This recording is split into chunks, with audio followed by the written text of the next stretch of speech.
नमस्कार स्टूडेंट्स, कैसे हैं आप सभी। आज हम गद्य भाग में दूसरा पाठ हमारा चल रहा था बाजार दर्शन जैनेन्द्र कुमार जी का, जो एक वैचारिक निबंध है।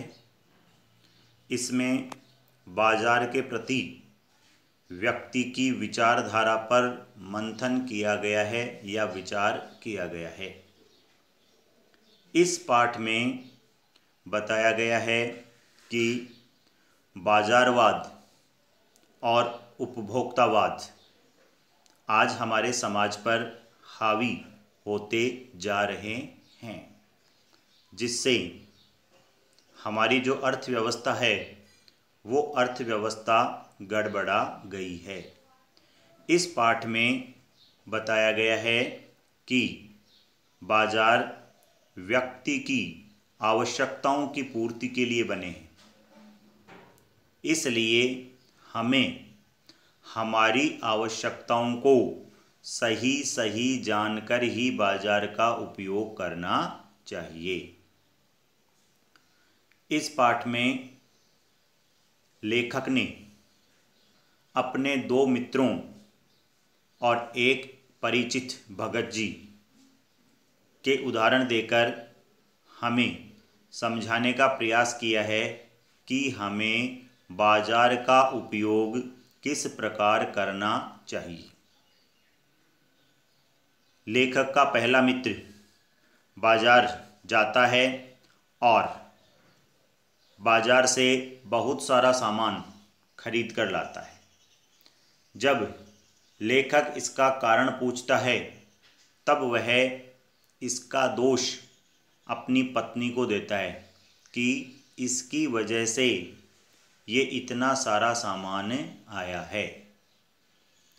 तब लेखक ने कहा कि यह व्यक्तित्व का प्रश्न नहीं, यह स्त्रीत्व का प्रश्न है।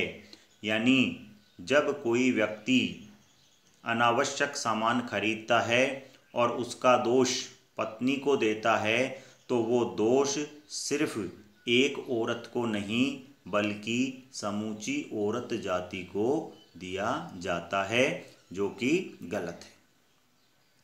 अब लेखक कहता है कि ये इतना सारा जो सामान आया, उस सामान का पहला कारण तो लेखक के मित्र ने बताया पत्नी, दूसरा जो है वो है बाजार। बाजार जो है वह भी ग्राहकों को अपनी ओर आकर्षित करता है और अनावश्यक सामान खरीदने के लिए मजबूर करता है। और तीसरा जो कारण है वो है पैसे की गर्मी और एनर्जी, या हम कह सकते हैं परचेजिंग पावर, सामान खरीदने की शक्ति। दूसरा जो मित्र था वह बाजार गया और शाम को खाली हाथ लौटा। जब लेखक ने पूछा कि आप लाए तो कुछ नहीं, तब उसने कहा कि मेरे यह समझ में नहीं आ रहा था कि नहीं लूं तो क्या नहीं लूं। यानी हर एक चीज़ लेने को मन करता था। एक चीज़ लेने का मतलब था बाकी सबको छोड़ देना। वह कुछ भी नहीं छोड़ना चाहता था, इसलिए वह कुछ भी नहीं लेकर आया। अब आइए साहब अगला पैराग्राफ, यहाँ से आज अपन शुरू करते हैं। बाजार में एक जादू है, वह जादू आँख की राह यानी आँख के रास्ते काम करता है। वह रूप का जादू है, पर जैसे चुंबक का जादू लोहे पर चलता है वैसे इस जादू की भी मर्यादा है। देखिए स्टूडेंट्स, यहाँ से एक मिड क्वेश्चन बनता है कि लेखक ने बाजार के जादू की क्या मर्यादा बताई है। मर्यादा, लिमिटेशंस। लेखक ने बाजार के जादू की क्या मर्यादा बताई है। अब देखिए इसका उत्तर। इस जादू की भी मर्यादा है। जेब भरी हो और मन खाली हो, ऐसी हालत में जादू का असर खूब होता है। जेब भरी हो यानी जब जेब में पैसा खूब हो और मन खाली हो, मन में रिक्तता हो, मन में अभाव हो, मन में हम ये सोचें कि मेरे पास तो ये चीज़ भी नहीं है, मुझे इस चीज़ की भी आवश्यकता है, मेरे पास ये भी नहीं है, ये है अभाव की स्थिति। उस आदमी पर बाजार का जादू चलता है। फिर से देखना, जेब भरी हो यानी जिसके पास खूब पैसा हो और मन में रिक्तता हो, मन में अभाव हो, उस आदमी पर बाजार का जादू चलता है। दूसरा एक और कारण है, देखिए, जेब खाली पर मन भरा न हो तो भी जादू चल जाएगा। मान लीजिए जेब खाली है, जेब में एक भी पैसा नहीं है, लेकिन मन खाली है, मन में अभाव है, तो भी बाजार का जादू चल जाएगा। कैसे चल जाएगा? जैसे आजकल आप लोग टीवी पर, अखबार पर, मोबाइल पर ऐड देखते हैं कि 0% ब्याज पर मोबाइल ले जाइए, आपको 1 रुपया भी नहीं देना है, फिर उसकी आपकी EMI आती है, वो आप भरते रहो। तो जेब में पैसा नहीं है लेकिन मन खाली था, इसलिए आपने मोबाइल खरीद लिया। एक बार फिर देखना, लेखक ने बाजार के जादू की मर्यादा बताते हुए कहा है कि जिस प्रकार चुंबक का जादू लोहे पर चलता है, उसी प्रकार इस जादू की भी मर्यादा है। जेब भरी हो और मन खाली हो, ऐसी हालत में जादू का असर खूब होता है। जेब खाली पर मन भरा हुआ न हो तो भी जादू चल जाएगा। ये इसका उत्तर हो जाएगा। मन खाली है तो बाजार की अनेकानेक चीज़ों का निमंत्रण उस तक पहुंच जाएगा। यदि मन खाली है और आप बाजार जाते हो, जो भी चीज़ें देखते हो, उन सब चीज़ों का निमंत्रण आप तक पहुंच जाएगा। जैसे ही आपने कोई वस्तु देखी, तुरंत आपका मन करने लगता है, यार मैं ये चीज़ खरीद लूँ, मैं ये चीज़ खरीद लूँ, मैं ये चीज़ खरीद लूँ, जबकि आप खरीदने के लिए कुछ भी नहीं आए हैं। लेकिन इससे ये लगता है कि आपके मन में खालीपन है, आपके मन में रिक्तता है।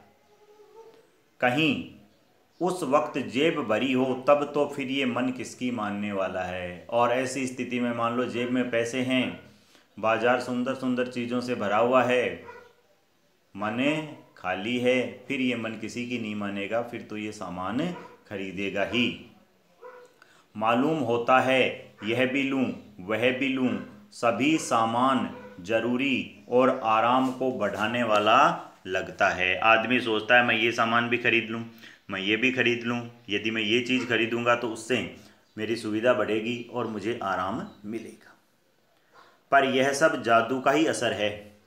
जादू की सवारी उतरी कि पता चलता है फैंसी चीज़ों की बहुतायत आराम में मदद नहीं देती बल्कि खलल ही डालती है। खलल का मतलब होता है बाधा। तो ये सब जादू की सवारी है साहब। जैसे कोई मैजिक हम देखते हैं तो मैजिक का असर कुछ देर तक होता है, उसी प्रकार बाजार के जादू का असर भी कुछ ही देर तक होता है। अभी एक उदाहरण के द्वारा आपको बताएंगे। थोड़ी देर को स्वाभिमान को सेक मिल जाती है, थोड़ी देर आपके मन को ये तसल्ली मिल जाती है कि मेरे पास पैसा था और मैंने ये चीज़ खरीद ली, पर इससे अभिमान की, गिल्टी की खुराक ही मिलती है। लेकिन बाद में आपको मन में ये महसूस होता है, गिल्टी फील होती है कि साहब मुझे ये चीज़ नहीं खरीदनी चाहिए थी। जकड़ रेशमी डोरी की हो तो रेशम के स्पर्श के मुलायम के कारण वो कम हो जाएगी क्या? बिल्कुल भी नहीं होगी। अब आइए, यहाँ से एक प्रश्न बनता है कि लेखक ने बाजार के जादू की क्या मर्यादा बताई है। लेखक ने बाजार के जादू की क्या मर्यादा बताई है, ये तो ऊपर अपन ने पढ़ लिया था। दूसरा प्रश्न ये आएगा कि बाजार का जादू जब चढ़ता है और उतरता है, उस समय व्यक्ति की स्थिति कैसी होती है, उसका वर्णन करो।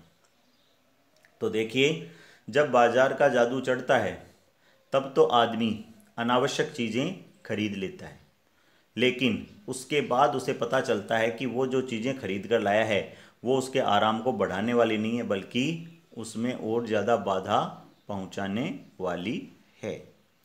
उदाहरण के लिए देखिए, मान लीजिए आप किसी मोबाइल के शोरूम में गए और वहाँ पर आपने कोई लेटेस्ट मॉडल मोबाइल का देखा और देखते ही आपके मन ने आपसे कहा कि ये मोबाइल तो ख़रीदना चाहिए। उसके फीचर्स जब अगला बताता है तब आपका मन जो है वो और ज़्यादा उतावला होता है उस चीज़ को जल्दी से ख़रीदने के लिए, और आप तुरंत वो मोबाइल खरीद कर ले आते हैं। जैसे ही आप मोबाइल खरीद कर लाते हैं उस दिन पूरे दिन आप सिर्फ उसी मोबाइल को देख रहे हैं। ये बाजार का जादू है। ये इस समय ये जादू 1 दिन 2 दिन 5 दिन 7 दिन या महीने भर मान लीजिए रहता है। रात को भी आप उठे तो भी आपने एक बार मोबाइल को उठाकर ज़रूर देखोगे। ये जो आप कर रहे हो ये बाजार के जादू का असर है। लेकिन जैसे ही आप पहले दिन मोबाइल खरीद कर लाते हैं, कोई भी आपको पूछता है, अरे भाई नया मोबाइल लाए हो? आप कहते हो कि हाँ देखिए नया मोबाइल लाया हूँ, इसकी इतनी तो इंटरनल मेमोरी है, इसकी रैम और रोम इतनी है, ये बिल्कुल भी 2 दिन तक डिस्चार्ज नहीं होता है, ये बिल्कुल भी हैंग नहीं होता है। जितनी विशेषताएं दुकानदार ने बताई थी उसके 2 जोड़कर बताते हैं आप किसी को। ये है जादू का असर। लेकिन महीने भर तक आप मोबाइल को यूज करते हैं, उसमें बहुत सारे ऐप आप लोग डाउनलोड करते हैं, ठीक है, और थोड़े दिनों में वो मोबाइल हैंग होने लग जाता है। अब आपका जो आकर्षण है वो कम हो गया मोबाइल के प्रति। फिर 2 महीने 3 महीने बाद में कोई आपका मित्र मिलता है और आपको कहता है कि यार तेरा मोबाइल ये जो है ये कितने का है, मैं भी ये लाऊंगा। तब आप कहोगे नहीं नहीं यार ये बेकार मोबाइल है, मत लाना, इसकी तो बैटरी चार्ज करते ही दोपहर तक की नहीं चलती है, ये तो जल्दी हैंग हो जाता है। ये वही मोबाइल है जिसके लिए 1 महीने पहले आप ये कह रहे थे।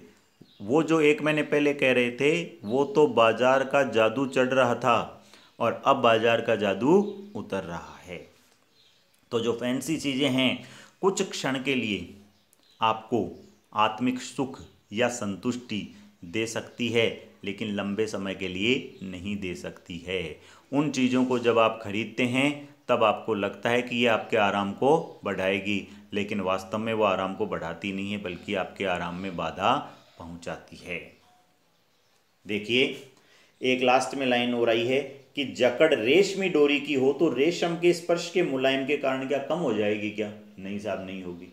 मान लीजिए कोई आदमी कहे कि तुम्हारे गले में मैं इस वेलवेट की रेशम की डोरी से फांसी दे दूं, ये बिल्कुल भी चुभेगी नहीं, ये रेशम के बहुत मुलायम है, तो क्या इससे आदमी मरेगा नहीं? क्या फांसी लगेगी तो मरेगा ही ना। तो ये जो बाजार है और बाजार की जो चीज़ें हैं ये सब रेशमी डोरी की जकड़ है, रेशमी डोरी की फांसी है। जो अगला देता है तब तो ये कहता है कि नहीं साहब इससे कुछ नहीं होगा, लेकिन अंततः उसका नुकसान उपभोक्ताओं को ही भोगना पड़ता है। अब आयो साहब अगला पैराग्राफ। पर उस जादू की जकड़ से बचने का एक सीधा सा उपाय है, वह यह है कि बाजार जाओ तो मन खाली नहीं होना चाहिए। मन खाली हो तब बाजार मत जाओ।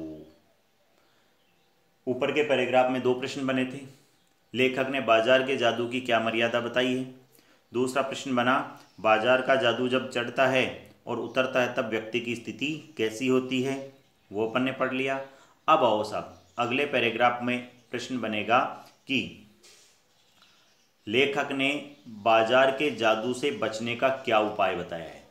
लेखक ने बाजार के जादू से बचने का एक ही उपाय बताया है कि मन खाली नहीं होना चाहिए, मन में रिक्तता नहीं होनी चाहिए। आपके मन में ये होना चाहिए कि मेरे पास जो है वो सब पर्याप्त है, मुझे और किसी चीज़ की आवश्यकता नहीं है। ऐसा मन बनाकर बाजार जाना चाहिए। जब बाजार जाओ तब मन खाली नहीं होना चाहिए, भरे हुए मन से बाजार जाओ। जब बाजार में जाते हो तो आपके मन में एक ही बात होनी चाहिए कि मेरे को किसी चीज़ की आवश्यकता नहीं है, मेरे पास सब कुछ है। उस आदमी के ऊपर बाजार का जादू असर नहीं करता है। कहते हैं लू में जाना हो तो पानी पीकर जाना चाहिए। गर्मियों में जो गर्म हवा चलती है जिसे हम लू कहते हैं, तो डॉक्टर कहते हैं कि लू में जाने से पहले घर से निकलो तो पानी पीकर जाओ। अंदर पानी रहेगा तो लू का दुष्प्रभाव आप पर नहीं पड़ेगा। उसी प्रकार जब बाजार जाओ तब भरे हुए मन से बाजार जाओ, यदि भरे हुए मन से बाजार जाओगे तो बाजार का दुष्प्रभाव आपके ऊपर नहीं पड़ेगा।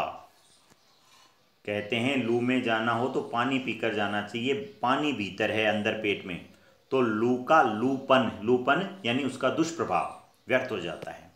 मन लक्ष्य से भरा हो तो बाजार भी फैला का फैला रह जाएगा। मन लक्ष्य से भरा है, लक्ष्य क्या है? मान लीजिए आप बाजार जाते हैं और आपको 2 किलो चीनी लेकर आनी है, तो आपका लक्ष्य है 2 किलो चीनी और वो बनेगी दुकान, बस यही आपके मन में होना चाहिए।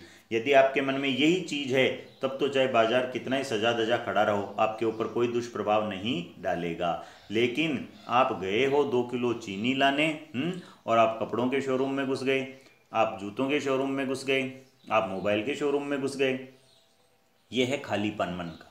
तो जब मन का खालीपन हो तब बाजार नहीं जाना चाहिए। मन लक्ष्य से भरा हो तो बाजार भी फैला का फैला ही रह जाएगा, तब वह घाव बिल्कुल नहीं देगा, आपको तड़प नहीं देगा, नुकसान नहीं देगा, बल्कि आपको आनंद देगा। कौन? बाजार।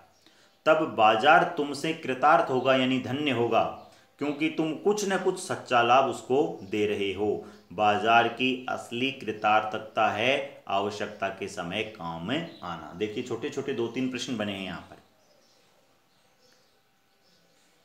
बाजार व्यक्ति को आनंद कब देता है? जब व्यक्ति का मन लक्ष्य से भरा होता है, तब वो आनंद देता है। ठीक है। दूसरा प्रश्न छोटा है कि बाजार ग्राहक से कब कृतार्थ होता है? कृतार्थ यानी धन्य। बाजार ग्राहक से कब कृतार्थ होता है? जब ग्राहक का मन लक्ष्य से भरा हो, तब बाजार ग्राहक से कृतार्थ होता है। तीसरा प्रश्न, बाजार को सच्चा लाभ कौन देता है? बाजार को सच्चा लाभ वो ग्राहक देता है जिसका मन लक्ष्य से भरा हो। और फिर छोटा प्रश्न बना कि बाजार की असली कृतार्थता, धन्यता किसमें है? आवश्यकता के समय काम आने में। यहां एक अंतर चिन्ह लेना जरूरी है, जान लेना जरूरी है। मन खाली नहीं रहना चाहिए, इसका मतलब यह नहीं कि मन बंद रहना चाहिए। देखिए स्टूडेंट्स, अब आपको एक लाइन पकड़ के रखनी है। लेखक ने कहा था ना कि बाजार जाओ तब क्या करो? मन खाली नहीं होना चाहिए, मन खाली नहीं होना चाहिए, बस ये एक लाइन याद रखनी है। अब लेखक कह रहा है मन खाली का मतलब ये नहीं कि आप मन को बंद कर लो। अब इसको पूरे एक दार्शनिक की तरह, एक फिलोसफर की तरह ये पूरा पैराग्राफ समझाया है। ठीक है। तो आपको एक ही चीज याद रखनी है, एक ही लाइन, कि बाजार जाओ तो मन खाली नहीं होना चाहिए। मन खाली का मतलब ये नहीं है कि मन बंद हो जाए। देखिए यहां एक अंतर जान लेना जरूरी है। मन खाली नहीं रहना चाहिए, इसका मतलब यह नहीं है कि मन बंद रहना चाहिए। क्यों? क्योंकि जो बंद हो जाएगा वो शून्य हो जाएगा। क्योंकि यदि मन बंद हो गया तो मन शून्य हो जाएगा, जीरो हो जाएगा। और शून्य होने का अधिकार सिर्फ परमात्मा को है, जो सनातन भाव से संपूर्ण है। देखना, एक दार्शनिक, एक फिलोसफर की तरह समझाया है यहाँ पर, इसलिए थोड़ा सा आपके समझने में दिक्कत होगी। लेकिन आपको एक ही लाइन याद रखनी है कि बाजार जाओ तो मन खाली नहीं रहना चाहिए। और मन खाली का मतलब ये नहीं है कि मन बंद हो जाए, क्योंकि बंद हो जाएगा तो शून्य हो जाएगा। और शून्य किसका पर्यायवाची है? संपूर्ण का, कंप्लीट। और शून्य है भगवान का पर्यायवाची। तो यदि मन शून्य हो जाएगा तो वो शून्य हो जाएगा। शून्य होने का अधिकार सिर्फ भगवान को है, जो हमेशा से संपूर्ण है। शेष सब अपूर्ण है, इसलिए भगवान को शून्य कहा जाता है, क्योंकि वो संपूर्ण है और बाकी हम सब अपूर्ण हैं, अधूरे हैं। इससे मन बंद नहीं रह सकता। जब इच्छाओं का निरोध कर लोगे, इच्छाओं पर नियंत्रण कर लोगे, यह सब झूठ है। और यह इच्छा निरोधस्तपय का ऐसा ही नकारात्मक अर्थ हो तो वह तप झूठ है। वैसे तप की राह रेगिस्तान को जाती है, मोक्ष की राह वह नहीं है। ठाट देकर मन को बंद रखना जड़ता है। देखना साहब, फिर देखो कि बाजार जाओ तो मन खाली नहीं होना चाहिए। मन खाली का मतलब ये नहीं है कि मन बंद हो जाएगा। मन बंद हो जाएगा तो वो शून्य हो जाएगा, और शून्य होने का अधिकार हमें है ही नहीं। क्यों? क्योंकि शून्य तो भगवान है जो हमेशा से संपूर्ण है, हम सब अपूर्ण हैं। इससे मन को बंद नहीं रख सकते हैं।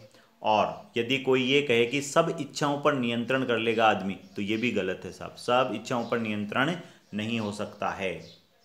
और यदि आदमी इच्छाओं पर नकारात्मक तरीके से नियंत्रण करता है तो उसे नियंत्रण नहीं कहते हैं। वैसे तप की राह रेगिस्तान को जाती है, मोक्ष की राह वह नहीं है। कोई आदमी तप करता है और मानता है कि तप करने से मोक्ष मिल जाएगा। यदि तपने से मोक्ष मिलता तो रेगिस्तान के लोगों को पहले ही मिल जाता। तपने से मोक्ष नहीं मिलता है। ठाट देकर मन को बंद रखना जड़ता है। ठाट देकर मतलब हमारे पास सब कुछ है और फिर भी हम मन को बंद कर लेंगे कि हम ये भी नहीं लाएंगे, वो भी नहीं लाएंगे, तो आदमी जड़ हो जाएगा, कोई गति नहीं होगी। तो वो चीज़ भी गलत है। लोभ का यह जीतना नहीं कि जहाँ लोभ होता है यानी मन में वहाँ नकार हो, ये तो लोभ की जीत है और आदमी की हार है। आंख अपनी फोड़ डाली तब लोभनीय के दर्शन से बचे तो क्या हुआ? ऐसे क्या लोभ मिट जाएगा क्या? और कौन कहता है कि आंख फूटने पर रूप दिखना बंद हो जाएगा? क्या आंख बंद करके हम सपने नहीं लेते हैं? और वे सपने क्या चैन भंग नहीं करते? इससे मन को बंद कर डालने की कोशिश अच्छी नहीं है। वह अकारत है और वह हट वाला योग है साहब, जबरदस्ती वाला। शायद हट ही हट है, उसमें योग का कोई नाम नहीं है। इससे मन कृश दुबला भले हो जाए पीला और अशक्त कमजोर हो जाए जैसे विद्वान का ज्ञान। वह मुक्त ऐसे नहीं होता, इससे वह व्यापक की जगह संकीर्ण हो जाता है, बड़े की जगह बिल्कुल छोटा, और विराट की जगह क्षुद्र यानी तुच्छ हो जाता है। विराट यानी बड़ा। इसलिए उसका रोम रोम मूंद कर मन को बंद तो नहीं करना चाहिए। वह मन पूर्ण कब है? हम में पूर्णता होती तो परमात्मा से अभिन्न हम महाशून्य नहीं हो गए क्या? हो गए होते क्या? अपूर्ण है, इसी से हम हैं। सच्चा ज्ञान सदा इसी अपूर्णता के बोध को हम में गहरा करता है। सच्चा कर्म सदा इसी अपूर्णता की स्वीकृति के साथ होता है। ठीक है, कम समझ में आया होगा शायद आपके, इसलिए एक बार वापस समझाता हूँ। देखिए इसी पैराग्राफ ऊपर एक लाइन याद रखने के लिए कहा था कि बाजार जाओ तो मन खाली नहीं होना चाहिए। मन खाली नहीं होना चाहिए इसका मतलब ये नहीं है कि मन बंद हो जाना चाहिए, क्योंकि बंद हो जाएगा तो मन शून्य हो जाएगा, और शून्य होने का अधिकार सिर्फ भगवान को है जो सदा से संपूर्ण है। हम अपूर्ण हैं, इसीलिए हम इंसान हैं। इसलिए मन को बंद नहीं करना चाहिए। और यदि आदमी ये कहे कि सारी इच्छाओं पर नियंत्रण कर लेगा वो, तो ये भी गलत है साहब।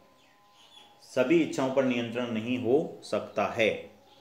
ठाट देकर मतलब सब कुछ है, घर में गाड़ी है, बंगला है, पैसा है, कपड़े हैं, सब है, और हम मान लो घर के अंदर ही रहें कि हम तो बाजार जाएंगे ही नहीं, चीज़ें खरीदेंगे ही नहीं, तो वो भी गलत है। इससे लोभ नहीं जीतता है। जहाँ लोभ हो, मन में नकार हो, यह तो लोभ की जीत होती है, आदमी की हार होती है। आंख अपनी फोड़ डाली और लोभनीय के दर्शन से बचे तो क्या बचे? देखना एक उदाहरण के माध्यम से। अभी थोड़ी देर पहले आपको एक पैराग्राफ में बताया था कि बाजार का जादू आंख के रास्ते काम करता है। यानी मान लीजिए किसी शोरूम में हम जाते हैं तो उस शोरूम की जो डेकोरेशन है उसको हम आंखों से ही देखते हैं और देखकर उसके प्रति हम अट्रैक्ट होते हैं। ये अपन ने पहले पढ़ा था। यहाँ उसी से रिलेटेड चीज़ है साहब। क्या है कि मान लो अभी मैंने आपको कहा कि बाजार जाओ तो बाजार की चमक दमक में मत उलझो, ठीक है। अब आप कहोगे कि नहीं साहब मैं तो बाजार जाऊंगा तो उस दुकान की तरफ सामने से निकलूंगा तो ऐसे आंखों के ऊपर हाथ रख लूंगा और फिर चला जाऊंगा, तो ऐसे क्या मन में जो खालीपन है वो दूर हो जाएगा क्या? बिल्कुल नहीं होगा। मन का खालीपन तो वही रहेगा। और मान लो कोई ये कहे कि मैं तो बाजार की सजावट देखूंगा ही नहीं, ये लो मैं तो अपनी आंखें फोड़ लेता हूँ। आंखें फोड़ने से समाधान थोड़ी है। आंखें फोड़ने के बाद में भी वो बाजार वो चीज़ें तो अपने को फिर भी दिखेगी साहब। जैसे सोते हुए हम सपने लेते हैं और सपने में सब कुछ देखते हैं और वो सपने हमारा चैन भंग करते हैं, उसी प्रकार जबरदस्ती यदि हम मन पर नियंत्रण करेंगे तो वो नियंत्रण नहीं हो सकता है। वो जबरदस्ती वाला नियंत्रण है, और जबरदस्ती वाला नियंत्रण जो है उसमें कभी भी व्यक्ति को सफलता नहीं मिलती।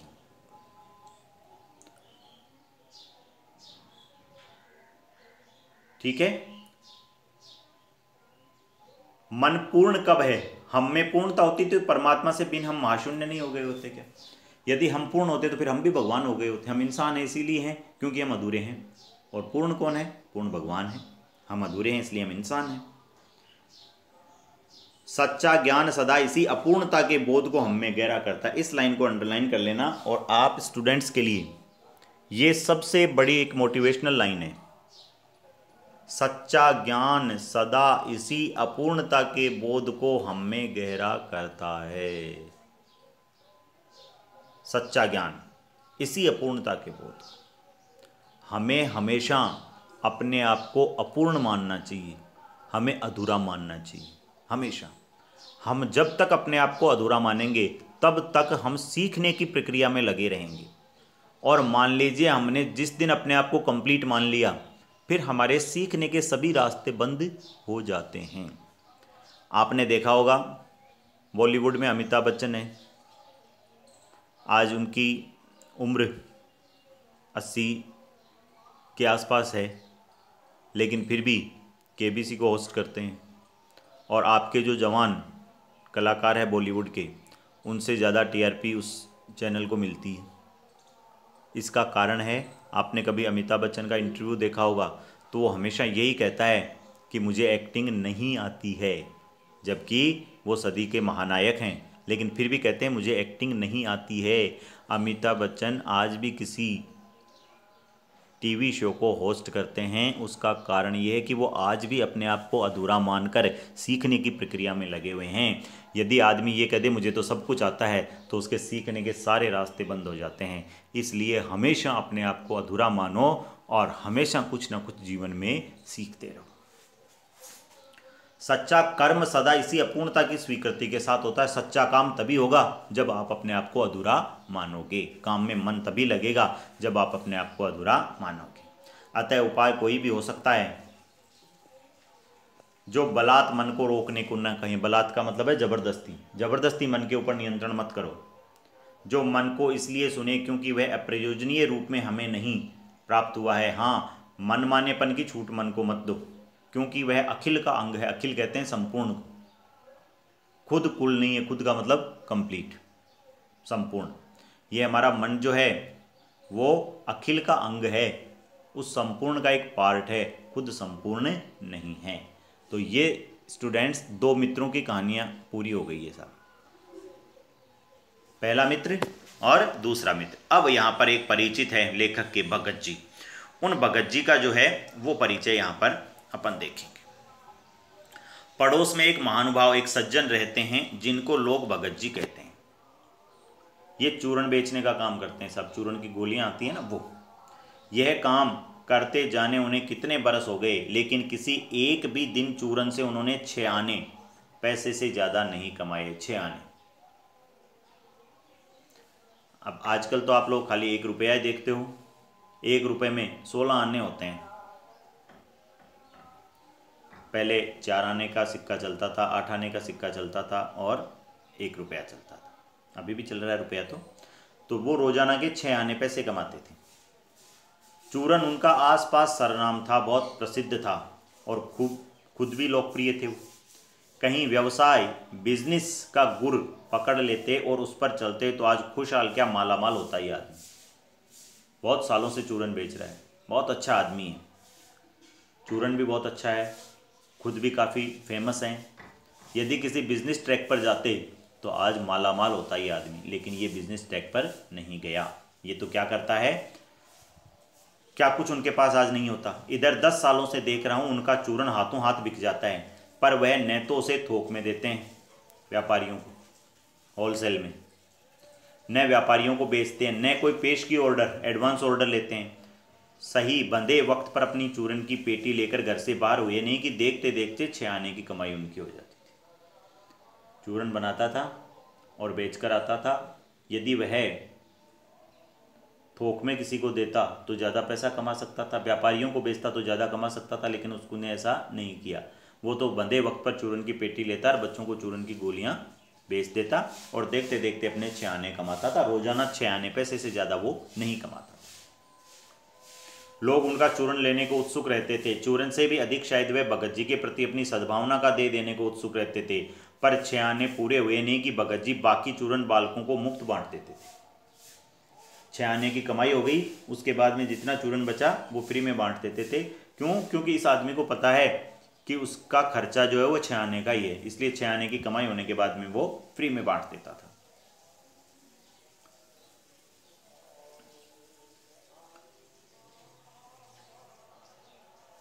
और लोग चूरन लेने को उत्सुक रहते थे। चूरन से भी अधिक शायद भगत जी के प्रति अपनी सद्भावना का दे देने को उत्सुक रहते थे, पर 6 आने की आने हुए नहीं कि भगत जी बाकी चूरन बालकों को मुफ्त बांट देते थे। ऐसा नहीं हुआ कि कोई उन्हें 25वां पैसा भी 6 आने से ज़्यादा भी दे सके। कभी चूरन में लापरवाही नहीं हुई और कभी उनको बीमार होते हुए भी मैंने नहीं देखा है। तो स्टूडेंट्स, ये आज का अपना टॉपिक जो था वो हो गया है। अभी ये बाकी है, नेक्स्ट वीडियो में इसे पूरा कंप्लीट हम करेंगे। धन्यवाद।